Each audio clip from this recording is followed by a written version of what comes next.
Ureneck? Ureneck. Ureneck, I knew I was going to get that wrong, is the author of 3 books: Batcast, Fatherhood, Fly Fishing, and a River Journey Through the Heart of Alaska; Cabin, 2 Brothers, A Dream, and 5 Acres in Maine; and now The Great Fire, which of course we are here to discuss this evening. Well, first let me tell you a little bit about Smyrna, then I'll tell you the story. For those of you who don't know, Smyrna is a city on the west coast of Anatolia, Turkey. Here it's marked as Izmir. It's on the same latitude as the city of Athens. Izmir is the Turkish name, of course. Smyrna was the Greek name, and it was a name that was employed up until 1922. Smyrna was a very special city, and it was a very unusual city. It was exceptional. It was a magical city, really. It was a majority Christian city inside the Ottoman Empire, so that alone made it exceptional. It had more Greeks than the city of Athens. Greeks and Armenians constituted the Christian population, but there were also Jews and Turks and so-called Levantines, who were Europeans, France, Holland, Britain, Italy, who had settled in the 18th century, some even a little bit earlier than that in this part of the world, and had amassed huge fortunes. So Smyrna was a special place. It was a liberal city, a tolerant city where all of these various ethnic groups and religions more or less lived together in harmony. It was a very rich and sophisticated city, maybe the richest city in all of the Mediterranean. It was rich by virtue of its tobacco trade. The American cigarette industry would not have been possible without Turkish tobacco that came through Smyrna. Virginia burley was too difficult for people to smoke, so they needed to add a little Turkish, actually a lot of Turkish tobacco, to make it palatable, for better or worse. It was the center of the Oriental carpet trade. It had a cartel. Armenian and Levantine men had formed a cartel, and 90% of the carpets that came out of all of Asia moved through Smyrna. It was a center for the opium trade. The Onassis brothers had something to do with that.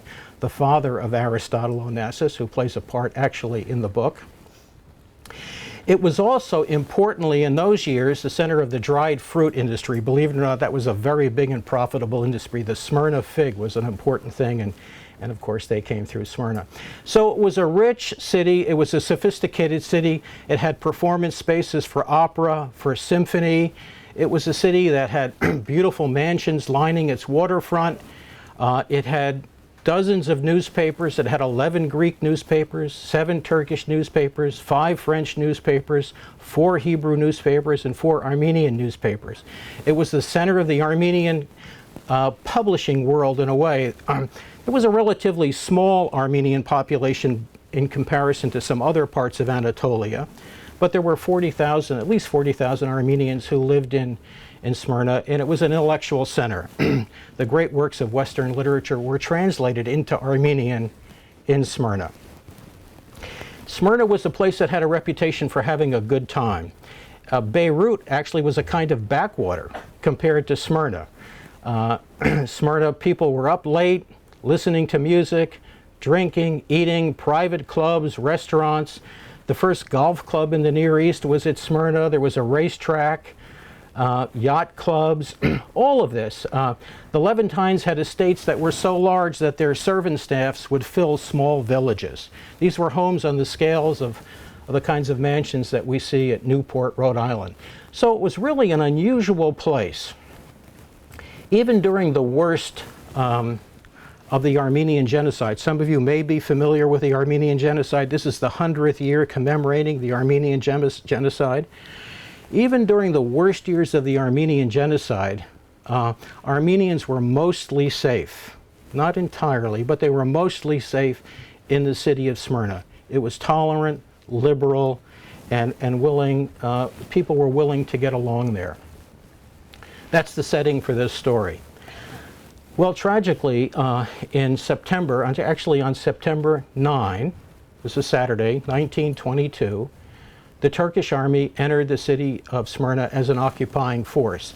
At first, there was a contingent of cavalry. Several hundred cavalry came in good order along the quay. Smyrna is a port city. The Turkish army entered the city, cavalry, several hundred, along the quay, basically in good order. And they were followed then by more cavalry and then by infantry.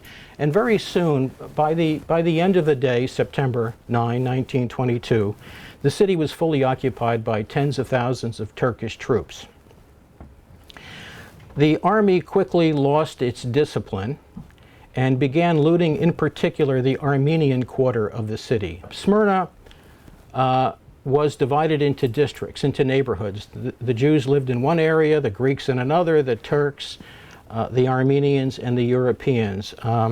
There was some overlap, but basically it was a city, like a lot of cities in the so-called Levant, was divided into ethnic districts. The Turkish army at first turned its attention on the Armenian quarter in the back section of the city and began looting homes and businesses. And that very rapidly turned into something much more violent. It turned into a sort of uncontrolled army of rape and discipline. People were being dragged from their homes, killed in the street. Their personal household goods were taken out and loaded onto wagons and so forth. Men, women, small children were slaughtered in the streets of the Armenian quarter by the Turkish army, and then ultimately also by sort of a lower class of Turkish citizens who lived in the back section of the city. It was open season, hunting season on Armenians. Just horrible. Soon that slaughter spread generally through the city over the next several days, through the Greek section, and soon there was no Christian who was safe in the city of Smyrna as the army was fully out of control, and there was no attempt on the part of the Turkish command.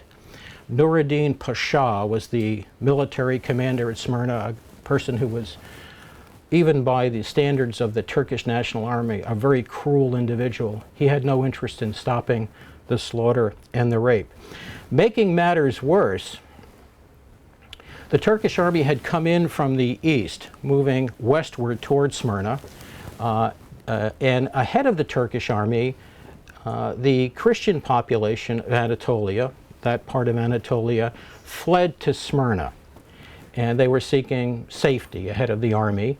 They thought they would be safe at Smyrna largely because the great powers were represented at Smyrna in their navies. The United States, Britain, France, Italy, all had navy ships at Smyrna. The British had 2 battleships. The French had 2 battleships. The Americans initially had 1, 2, and then 3 destroyers. Ultimately, we had 5 destroyers at Smyrna. So there was this tremendous armada of Western power at Smyrna Harbor. And Smyrna was considered a place apart, and it was an important city of commerce. So the people, the peasants of the countryside, thought they would be safe at Smyrna from the Turkish army. So they came into the city really with just a few personal possessions, maybe some food wrapped in a blanket. Some of them brought their animals, their donkeys, their goats, maybe a sewing machine that they carried on their backs. And there was this huge, really huge migration. Tens of thousands of people moving out of the countryside into Smyrna. So these people got into the city. They had nowhere to go, homeless, destitute. They were sleeping on the streets, in the churchyards, in the cemeteries, railroad stations, wherever they could find a place to put their goods down. And many of them ended up along the quay, so-called, the quay being the waterfront promenade. Smyrna is situated on a harbor in the Aegean, as you see here, and this quay is nearly 2 miles long, and it's a cobblestone promenade, and in better times, it's a place where people would walk at night, and they'd be well dressed, maybe women with their parasols. There were restaurants and braserias, and all of these kinds of fun things at Smyrna, but in better times. The refugees, it's one of the places where they sought, to put down their blanket and sleep and so forth. So the slaughter moved from the Armenian quarter generally over the city.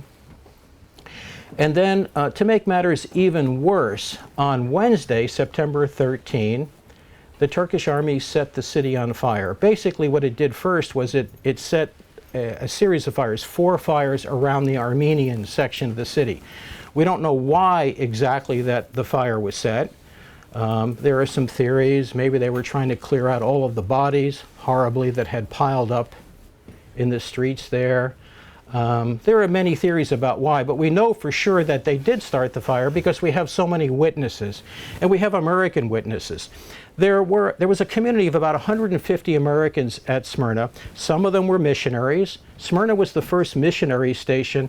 New England missionaries had come to Smyrna as early as 1819 to convert the local people to New England Protestantism. That didn't work out so well.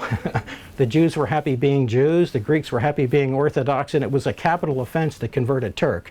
So they very quickly gave up on converting people, and they ended up building hospitals and clinics and schools and orphanages and so forth, and made a very important contribution. So there was an important American missionary colony at Smyrna, and then there were a lot of businessmen. Singer sewing machines, Standard Oil was selling kerosene, we were selling agricultural equipment, and of course there were a lot of American tobacco agents buying Turkish tobacco. So the fire begins, and we have many American witnesses testifying to the fire. Typically on the Mediterranean this time of the year, late summer, there's a north wind that blows. And the north wind would have come down, this way. But oddly, just as these fires were being set, a strong south wind came up out of the Syrian desert. Hot wind, a really strong wind, and it pushed the fire from the Armenian quarter across the city. And so we had a situation where hundreds, Smyrna had a population of 500,000 people, and by the first week in September there were about 300,000 refugees in the city. One of the worst humanitarian disasters in history up until that point. These people were driven sort of like animals ahead of a forest fire, out of their homes and out of their churches and so forth, to the quay.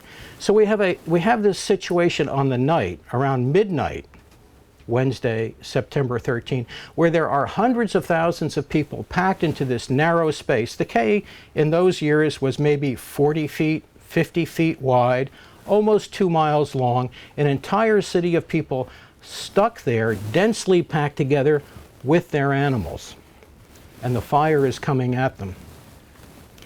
The fire was so hot that the ships anchored in the harbor had to pull up their anchors because the canvas tarpaulins and the hemp hawser lines and so forth were igniting.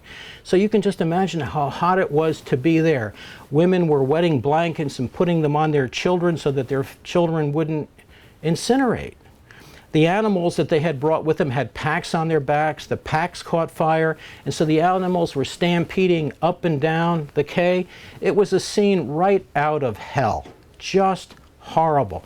People leaping into the water, committing suicide in many cases, not just trying to swim to the Western ships, what they were also trying to do, but they were committing suicide. The Turkish army had machine gun posts at either end of the quay, so people couldn't escape. They were really there to die. This is what had happened. Well, interestingly and importantly, there was a small group of Americans, as I say, and they formed a relief committee before the fire. And one of the members of the relief committee, he's the hero of the book, and I think he's a person who all of us as Americans can be proud of ultimately. He was a very unusual guy and the least likely hero you could imagine.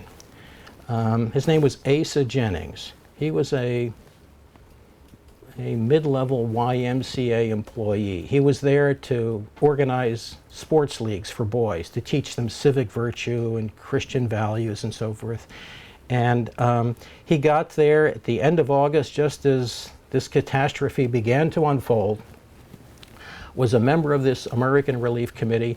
The first thing that Jennings did as the refugees came into the city and as the Turkish army entered was he occupied several mansions along the Smyrna waterfront. And these were beautiful marble mansions, huge, just gleaming, beautiful homes.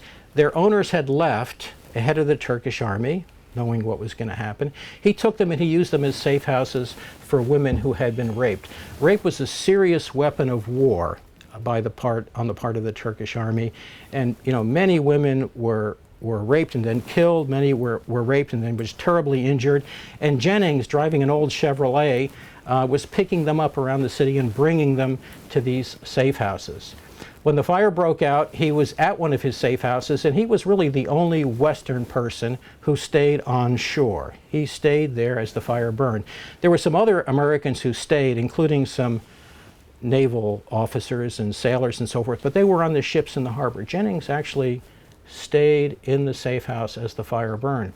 The fire burned for 3.5 days, and it was a terrible fire. It destroyed about 90% of the city. It was so hot that the water lines into the city melted, so there was essentially no water for the people. We're talking hundreds of thousands of people. I have some pictures here. So pictures of the Turkish army entering the city.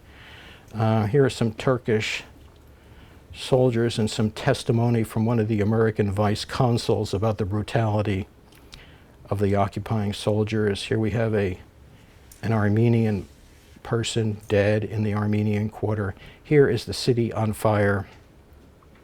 Here is the quay, probably on September 14. It's a little hard to know. We see an American sailor in the foreground, and we see all of these people packed along the quay there in the background. So no water, the food is destroyed. What little bit of food was left was kept for the army, and of course the sanitary conditions were just impossible. And so disease very soon broke out. And so people were dying of thirst, hunger, disease, and also just plain brutality. Soldiers would come into the crowd on horseback and find the young pretty girls and take them away, and if there were any objections, people would be executed right there. It was really horrible. Here is a picture of Smyrna after the fire. It looks like it's Dresden, right? Bombed out. This is the city that had been called the Paris of the Orient. Here are some refugees waiting on barges. On that night of September 13, when all of the people are packed on the waterfront, the Turkish army began to pour kerosene on the streets that led down to the quay, and then they also dumped kerosene on the barges, where this is one of the barges where people were seeking some shelter. So Jennings stays on shore. The fire eventually burns itself out, and we have a hopeless situation. None of the great powers is electing to do anything. Each nation, for its own particular reason, basically narrow national self-interest. And behind that self-interest, there is a whole set of variables, but the biggest one, of course, being oil. All of the powers now were interested in oil. This is the part of the world where oil was. Everybody wanted to be on the side of the winner in this conflict that was occurring in this part of the world. And so the United States, Britain, France, Italy, which had already sort of departed, chose not to act. So people were left to die. And by the way, everybody in the world was focused on Smyrna. It was the lead story in the New York Times for 2 weeks. Every small paper in America, the Tulsa World Herald, it was the lead story. America had a huge emotional and financial investment in the Christians of Asia Minor. Armenians in particular, but really all Christians, had come through a really difficult period. And so let me just quickly describe that, and if you have questions I can talk more about that afterwards, but just sort of background on the story. Beginning in about 1912, as the Ottoman Empire was in very sharp decline, a religious cleansing was undertaken on the part of the Ottoman elite, the rulers, the military, and so forth. And this meant either somehow eliminating the Christian population, either ejecting them, forcing them out, or killing them. So over the course of 10 years, Smyrna is the culminating episode of this religious cleansing, this decade-long religious cleansing. 3 million people were killed, 1.5 million Armenians. In that period, 1915 and 1916, that we classically think of as the Armenian Genocide, that was the most intense period of killing.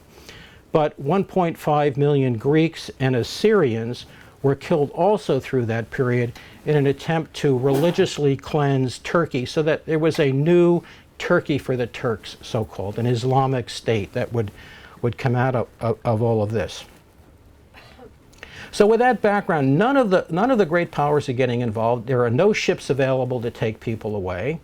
Ships don't want to come there. There's disease, there's no money to be made, and so forth.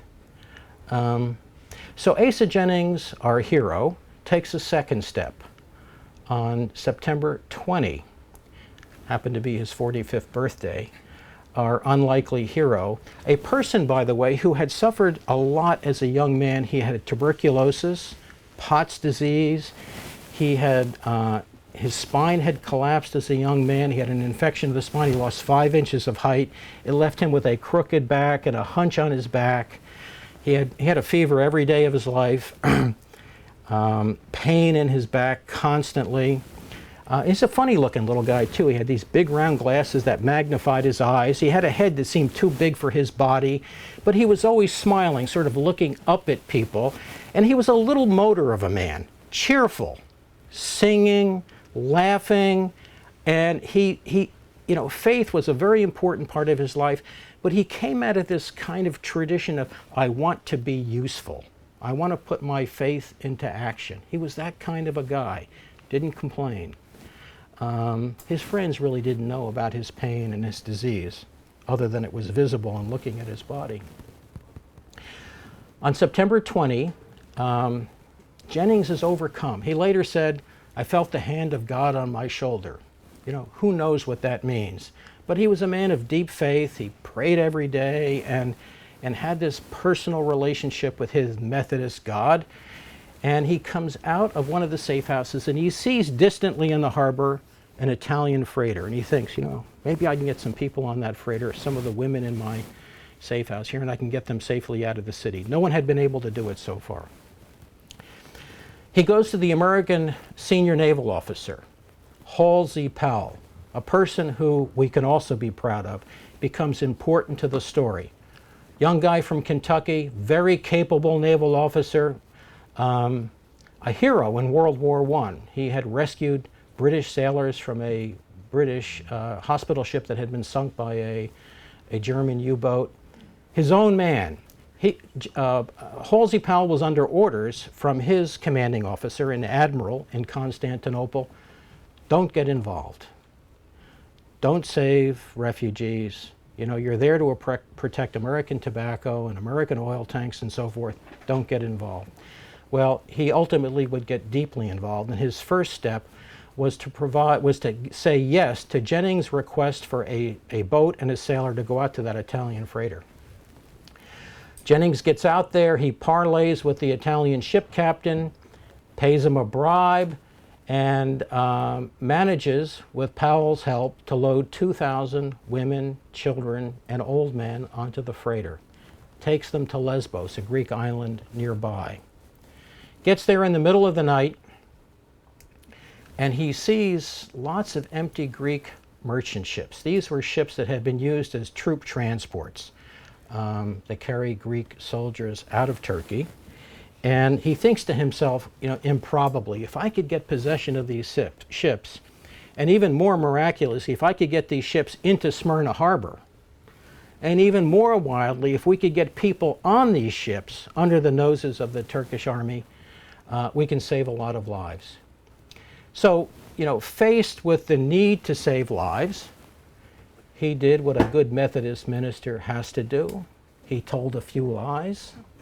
He overstated his portfolio, and he essentially extorted a foreign government. And he did all of this with the help of a Greek battleship captain who allowed him to use a radio that was important to this whole episode. He was a kind of co-conspirator. I won't tell you all the details of the rescue. I'll let you buy the book. Suffice to say, though, that Jennings, who didn't know the stem from the stern of a ship, soon has command of 50 ships. Essentially, the Greek nation turned over its merchant fleet to Jennings. And he communicates with Halsey Powell, who in his own crafty way, kind of a combination of inspiring military respect among the Turkish leadership. He was that kind of a guy, Powell. He was a good ship captain. And it seemed like everybody who came in contact immediately recognized him as such. You know, he must have had charisma as a naval officer, even though he wasn't a big man. The British loved Halsey Powell. They loved spending time with him. I have a passage in the book where they say, if there's going to be trouble, we just as soon be with Halsey Powell when it breaks out. You know, it might be fun, these Americans. So Halsey Powell works with the Turkish military, manages to get permission to bring unflagged vessels into Smyrna harbor, and he also works out a kind of plan for evacuation. All of this, by the way, is working around orders that he has received from his boss, a rather despicable individual in Constantinople, our High Commissioner, Admiral Mark Bristol. If my book does nothing else, I hope it wrecks the reputation of Mark Bristol, who you will see was a bigot. You know, there were three things that Mark Bristol had no love for, and those were Greeks, Jews, and Armenians. And as far as he was concerned, you know, the Greeks could, you know, die, and he was not going to get involved. So he, you know, he directly ordered, and he had the backing of the State Department. He had a, you know, a high position in the State Department on this. Nonetheless, Halsey Powell made all of these arrangements, and by obfuscating some of his cables to Mark Bristol, and by taking advantage of the problems of telegraphy in those years, it was hard to get a message from Smyrna to Constantinople. He took advantage of that. They managed to work through an evacuation.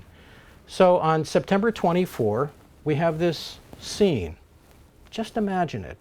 There is a line of ships, unflagged, empty ships high in the water because they have no cargo. And at the front is an American destroyer. Jennings, this little funny guy, is on the bridge of the first freighter, the first Greek ship. And we have an American officer bringing all of these ships into Smyrna harbor. Hundreds of thousands of people on their knees, literally praying day and night to be rescued. They see this line of ships and this big roar of salvation goes up. The Turkish military had given Powell an impossible deadline. They said, you have 7 days to get everybody out of here, but you can only take the women and the children and the old men.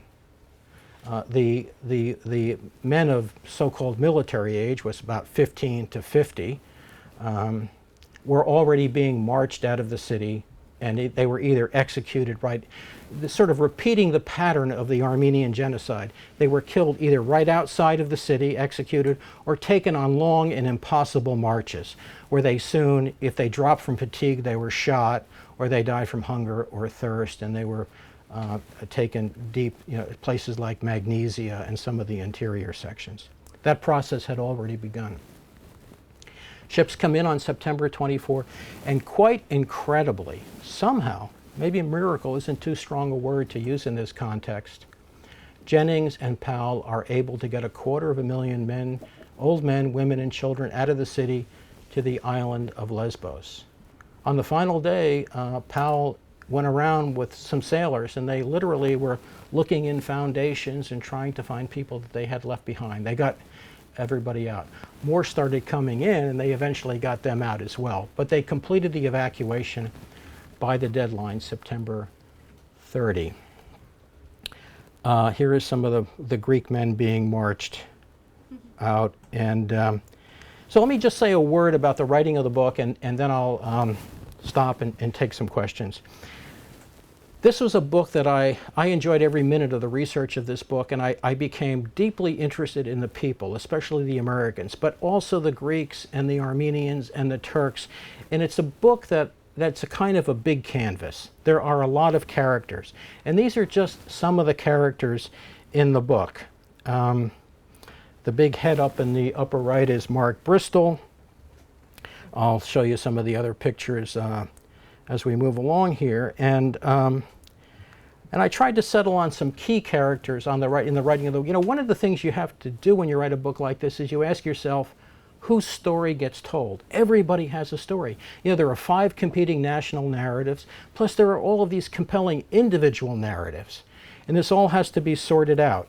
So we have here Mark Bristol, Asa Jennings, Mustafa Kemal, the brilliant, ruthless visionary who established modern Turkey, Esther Lovejoy, a pioneering woman doctor who showed up on the 24th in Smyrna, delivered babies, and cared for the women who were so traumatized by the rape and the violence that it was even difficult for the Americans to load them onto ships. They couldn't stop screaming. They didn't want anybody near them. She played a really important and enormous role at Smyrna and should be recognized as such. Halsey Powell, our Kentucky hero. And then one of my favorite characters, Arthur J. Hepburn, a career naval officer, again, a very capable guy, Pennsylvania, Annapolis graduate, a guy who wanted to make a career in the Navy, and he did make a career in the Navy. He became a very important person in the 1940s in the Navy, but he was a guy who was torn between following orders. He had orders from Mark Bristol, don't get involved. And he knew about officers whose careers had suffered if they had crossed Bristol. And at first takes no action.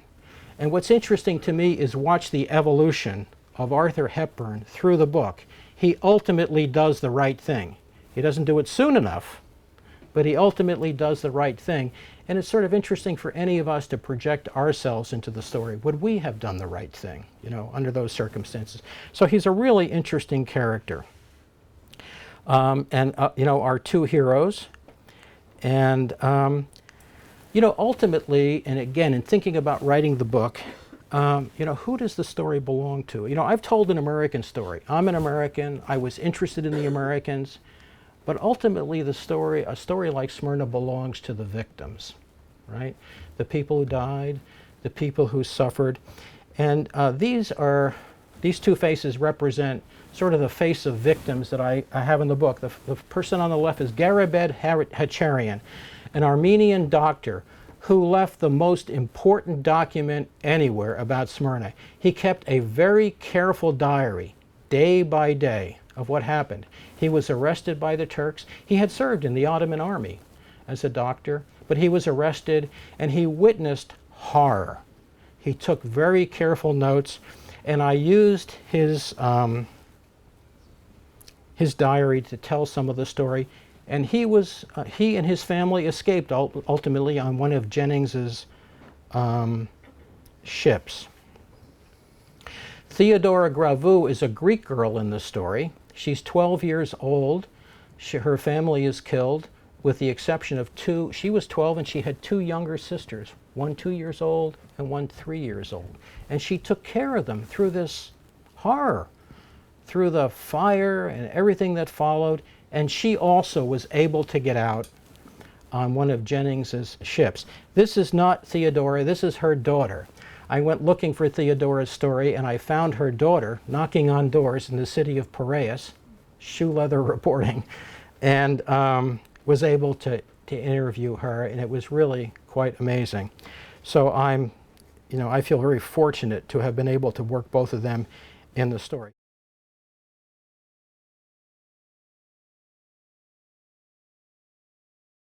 Right. Yeah, it's a great question. Thank you. The leader of the Near East desk, so-called, at the State Department at this time was Allen Dulles, a person who would show up later as leader of the CIA and the toppler of governments around the world, including in Iran. The State Department had no interest, really, in rescuing anybody at Smyrna. But it had a political problem. Warren Harding was the president, and Harding, by the way, had no interest in foreign policy. He fully delegated all of that work to the State Department, just turned it over to them. And But they had a political problem because they knew that there was a very big part of the American population, maybe the majority, as well as nearly every religious leader in the country, Jewish, Christian, of all, variety of denominations and so forth, were calling for some action. In some cases, the religious leaders wanted military intervention. So the State Department was trying to not get involved, but at the same time, it was trying to make a show of sympathy for what was happening at the time. Essentially, it did nothing for the first week and a half or 2 weeks. But the outcry from the American public was so huge that they took away the so-called portfolio for this problem from Mark Bristol and gave it to somebody else. But there was no sympathy there. There was no attempt to help in any way. They were essentially solving a political problem. The principal interest of the State Department in these years was making sure that the U.S. didn't get cut out of Near Eastern oil by the British. The British had already defined Iraq as a place over which it had a mandate. It was sharing that oil with the French. And the American oil companies, Standard Oil of Ohio in particular, was furious about this. And so that was the principal concern of the State Department, was oil. The secondary concern was port and railroad concessions. There was going to be a lot of money to be made after this all kind of settled down. So that's where the State Department was working, and they backed up Bristol all along the way. They never really censored him or punished him. They just sort of moved the initiative to do some rescue work to others. And even that required private philanthropy. The government was not committing money initially to doing it.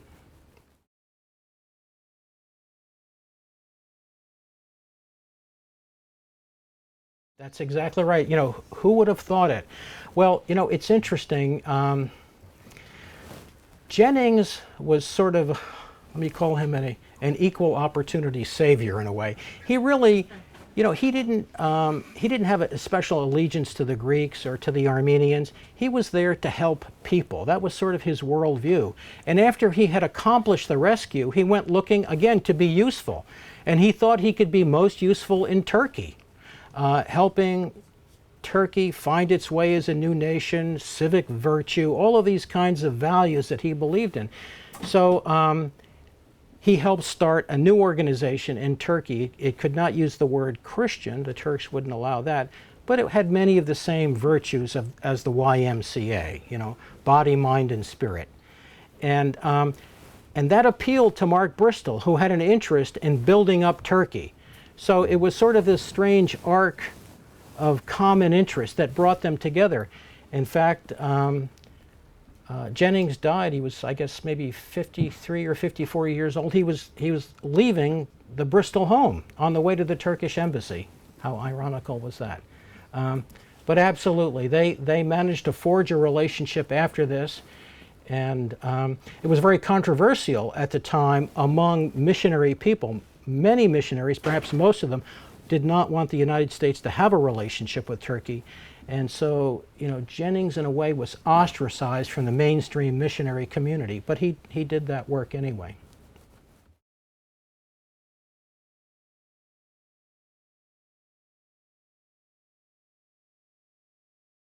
Right, not much. The real savior was Near East Relief. Some of you may be familiar with that organization. It's now called the Near East Foundation. It was an organization started in 1950, largely through the efforts initially of Henry Morgenthau. Henry Morgenthau had been the ambassador in Constantinople, a supporter of Woodrow Wilson, and it raised an enormous amount of money. Americans, labor unions, factories, churches, kids selling lemonade on street corners, universities, people were donating lots of money, and that money found its way to Near East Relief, and Near East Relief provided a lot of the medicine, food, transport, and so-called, to reestablish people, so forth, immediately after Smyrna. But then longer term, into 1923 and beyond, the Greek government was actually, there was some Red Cross help, but that was withdrawn. The Greek government, not a little bit like today, it sounds a little familiar, was forced to borrow a lot of money at very high rates of interest. And loans that had been promised to the Greeks were cut off and so forth. So the Greeks were kind of on their own. There was some help from the League of Nations, and as I say, some help from the Red Cross, but it became, the world let it be a Greek problem, by and large.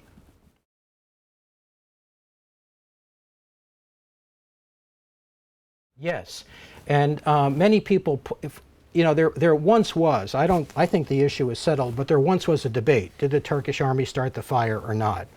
And many people pointed to the fact that the fire started right after the wind changed, and the wind shifted away from the Turkish quarter. So that, and the Turkish quarter is right up against the Armenian quarter. It's called the Basmahain section of the city, and so the fire was pushed by the wind from the Armenian section away from the Turkish section toward the waterfront. That's correct.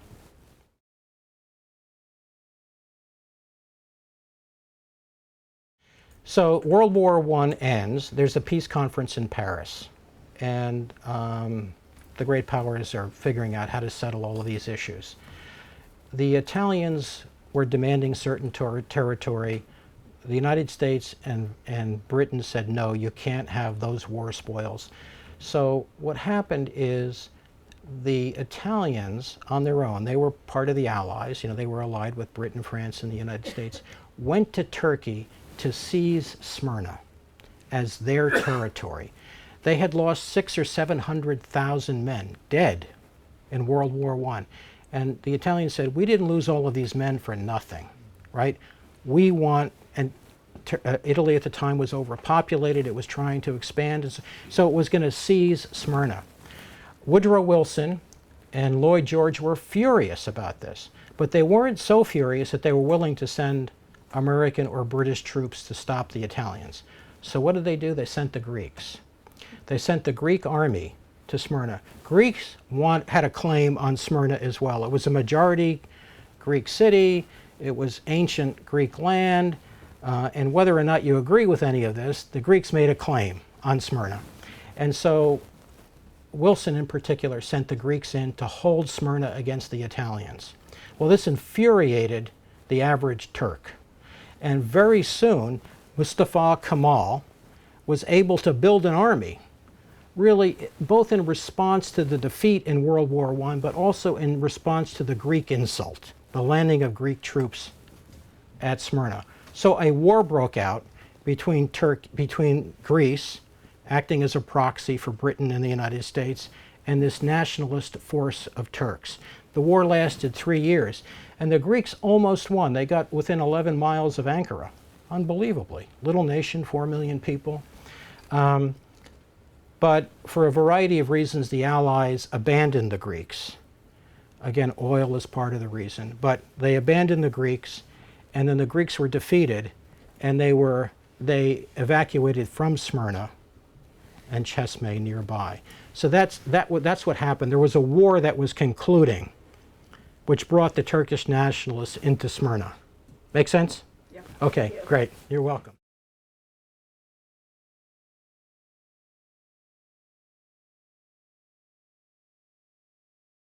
The Turkish denial of the genocide is a distortion of history.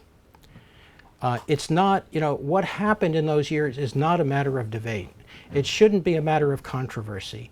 It's a fact. There are witnesses, there were witnesses, there are documents, there are photographs.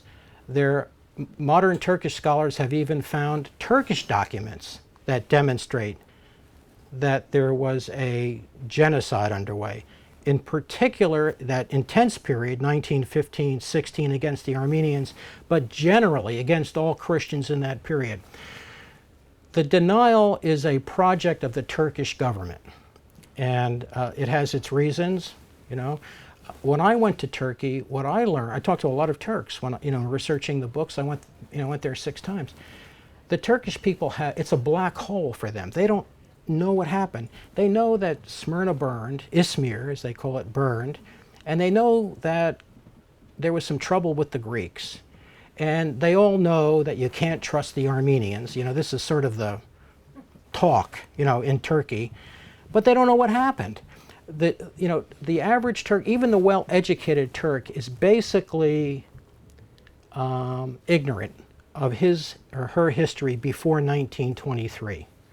And so in the face of an ideologically shaped history that stresses denial, and especially that the Armenians are not trustworthy, that is a theme throughout, even today, in Turkish history and education. There's no pushback, right? So the government, it spends money all over the world, the Turkish government, to enforce the denial argument. It spends money in the American Academy. I mean, there are professors here in America whose job at important universities is paid for by the Turkish government. And, you know, these people, they do scholarship that, you know, sort of says, well, you know, maybe it was a tit for tat, maybe the Armenians deserved it, you know, this sort of thing. But yes, they continue to deny it. And this year, an important year, the Armenians, I mean, it's amazing what they did. They raised the world's consciousness. I was in Washington in May for the Armenian Memorial. Thousands of Armenians there, programs, workshops, and so forth, teaching, spreading the word. And, you know, and we saw countries in Europe acknowledging the genocide, Austria, Germany, right? The United States still hasn't done it. Turkey's a NATO ally, and so Obama is doing that calculus, you know. But yes, it continues to be denied, but it's a distortion of history.